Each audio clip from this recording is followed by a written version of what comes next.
Welcome back to the Kilt podcast series. Today we're going to be talking about a lot of different things. We're going to be talking about the PS5, Xbox, Masters, a whole bunch of stuff. So let's get right into it.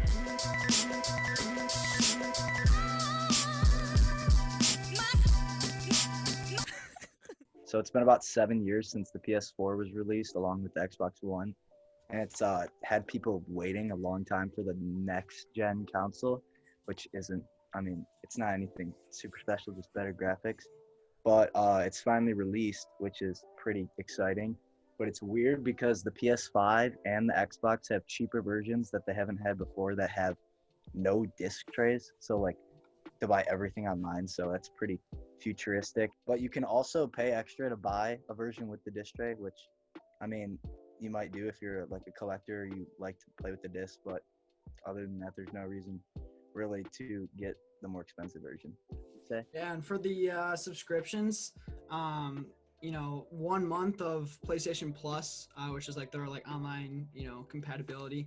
1 month is $10, and then 3 months is $25. 1 year costs $60, as opposed to previously it used to be $50 for a 1 year subscription. And you can get up to 100 gigabytes of cloud storage for all your games. You can get exclusive discounts and all different types of games. They also give out free games of the month as well. And compare this to the Xbox Game Pass, which is $15 a month. This is also kind of a spin-off of the PlayStation Plus, but it's Microsoft's or Xbox. It's their kind of thing. And you can get 100 new games all the time. Battlefield, Madden, other games like that. You can use those through this subscription, and you can, play online with friends, and some games are exempt because they're already free, but yeah. Yeah, and to go off the exclusive games for the PS4 and the Xbox, so for example, PS4 or PS and PS5, all of them, the PlayStation series, you can have Marvel Spider-Man, which I know is a big game that people would like to play. The whole Uncharted series, God of War, all these games are just exclusive to PS5, so that might be a deciding factor if you want to make the switch or which one you're going to purchase. And like Xbox has the whole Halo collection, Gears, like Gears of War and all that stuff. And it's just like with the exclusives. So when you're having the decision to buy which one, if you're more of a Marvel's guy, Spider-Man, you want to play those kind of like their story games and stuff, PS5 might be an option, but it also might take you into Xbox if you want to buy other games. So continuing on with the Xbox and PS4 or PS5 comparison, they also came out with new features in each controller. The only setback is that the PS5 is $70 per controller and the Xbox X is $60. And so the new Xbox controller, the best part about it really is the response time that it has with the monitors. And so it shaves off milliseconds of response time, which allows for better gameplay that's more smooth.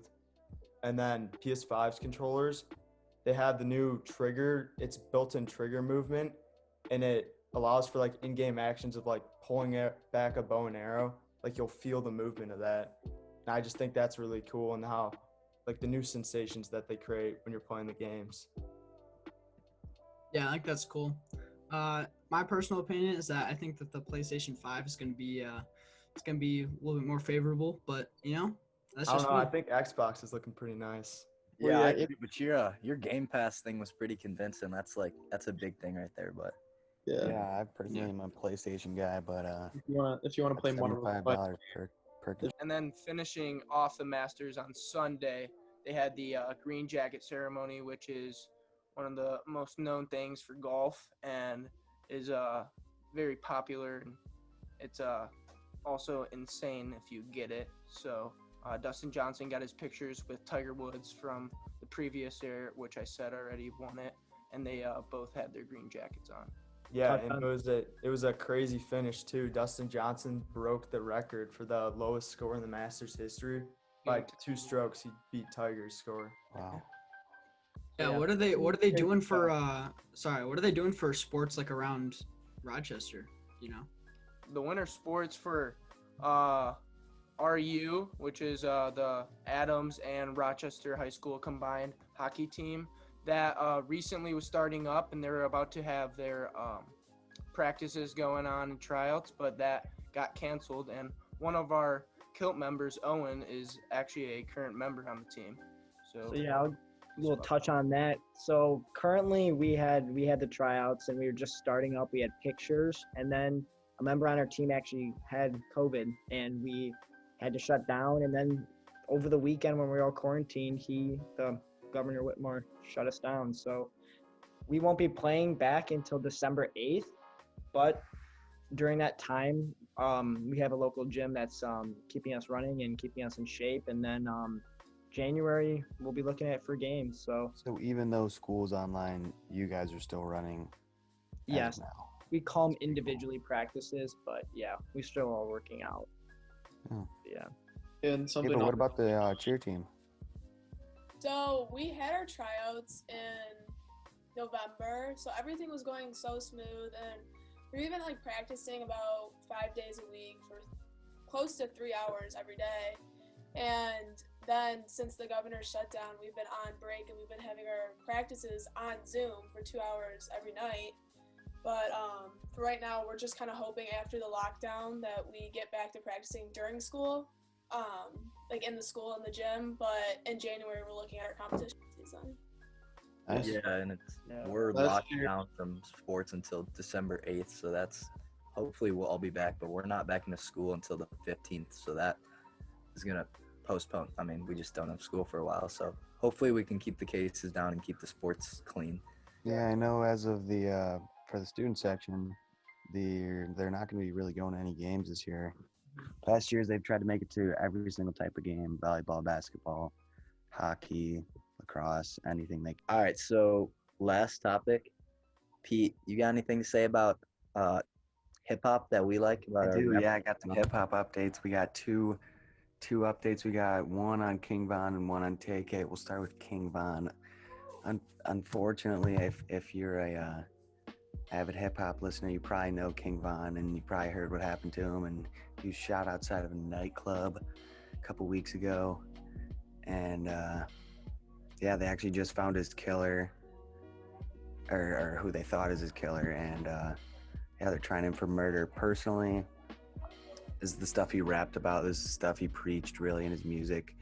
And I'm not really surprised he went out this way, even though I'm surprised it happened so abruptly and so soon. I'm not shocked this is how he died. Anyone else got anything to say? Anyone who We've seen listens? a lot of Yeah. those, Peter, recently. Yeah, we've seen a lot of them. Who else has died of tragic Well, shootings or Pop Smoke. overdoses? Yeah, it's Pop crazy. Smoke, Pop Smoke was X-Pac. killed. Nipsey Hussle all from gun violence. Yeah. And in this case, there's a gang that was, I guess, beefing or having some problems with King Von and his crew from, it's called Quaidno Rondo. And one of the affiliates of their gang has already been taken into custody for the murder of King Von. But he claims that it's self-defense, so it could be an interesting situation to see some people's favorite rapper get killed in the self-defense act. Not many people really have heard of TK, but he's this Texas rapper. He topped the Billboard 100 at number 44, January 2018. I mean, pretty skilled kid, but unfortunately he wasn't the brightest. He got charged with found guilty with involvement of a murder of a 23-year-old man during a home invasion, and unfortunately he got sentenced 55 years to that, and he was looking to get out when he was 74. But a little update from Mav. Yeah, as Pete said, he's not quite the brightest, but there was some rumors that he might have stabbed one of his prison or penitentiary guards in some act of rage, which is not too good for his case. But there was somehow tweets coming out from his account saying that that's all made up and not true. So we'll see what happens there, and hopefully his sentence doesn't get extended, because if it's much longer, he's not going to make it out. Yeah, so I think that's all we got from the Kiltcast today. We thank you guys for tuning in, listening about all these topics. Kind of a weird time, but a lot about Yeah. COVID, a lot about Yeah, being thank you guys. Tell us some Yeah. more. Come back. Thank you, guys. more.